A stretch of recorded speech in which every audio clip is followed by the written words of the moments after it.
And now, live from the toe cheese capital of the world, it's snack time. Back when I was in the 5th and 6th grade, there was no Judy and the judge.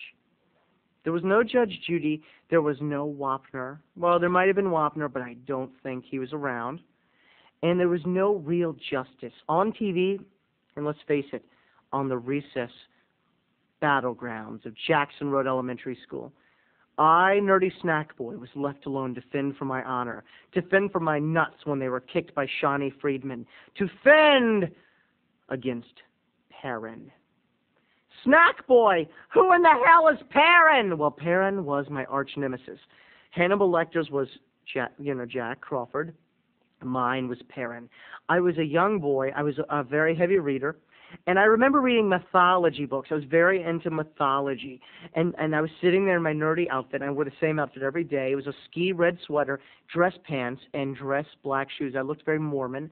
And I would sit there reading my mythology book, not wanting to be bothered. And along would come Perrin. She was so much bigger than I.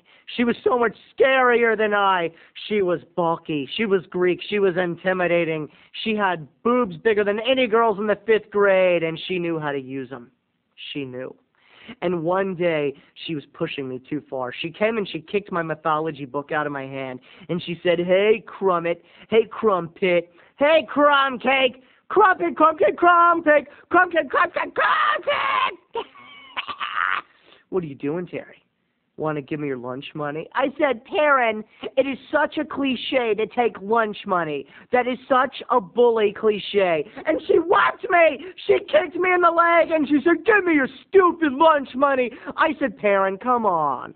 I think what you're doing is really a cry for help." And she kicked me again, and she hit me. And then I said it. I said to myself, I am not going to let this girl abuse me. I'm going to start abusing back. And I looked at her, and as she walked away with my fresh, crisp lunch money, tucking it into her pocket, I said, hey, Perrin. And she turned around. She said, "What, Crummit?" I said, "You look like Medusa hair. You look like Medusa. You've got Medusa hair." And all of a sudden, Perrin froze. I waited for her to come charging back and beat me to an inch of my life. I waited for her to drag me against a brick wall and teach me a lesson. I waited for her to come and take me behind the fence where there's those electrical current signs and teach me something or two, but she didn't do any of those things. No, Perrin started to weep. She broke down, and her inner child overrode the bully part of her, and Perrin cried tears of pain, tears of agony. I did not know that her curly hair must have been something so deeply implanted as a painful seed. I hit her button. I pressed it. I punched it, and she was reduced to a puddle of tears. I almost felt bad for her after all the abuse she had put me through all those years. I went out to Perrin. I felt like reaching out to her and hugging her and saying, "Perrin, no, you know it's not fun to be a victim. Let's just be friends. Can we just be friends?" So instead she ran by me, and before you know it, the bell rang and we all went inside, and the teacher said, "Terry Crummett, you're wanted in the principal's office." I said, "No, I'm not the kind of boy that goes to the principal's office.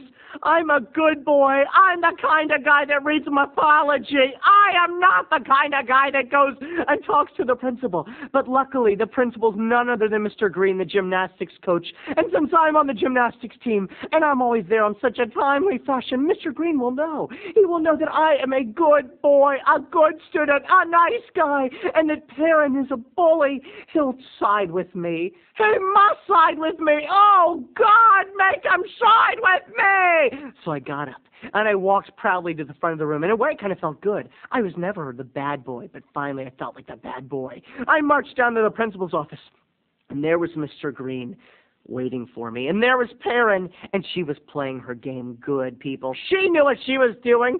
She sat in a chair, and she looked like such a victim. Her huge shoulders were curled in, and poor Perrin, her little mascara dribbling down her 5th grade cheeks.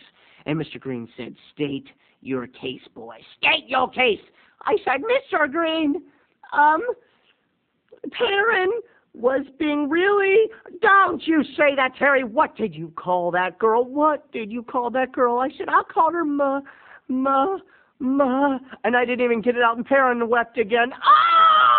She wept again.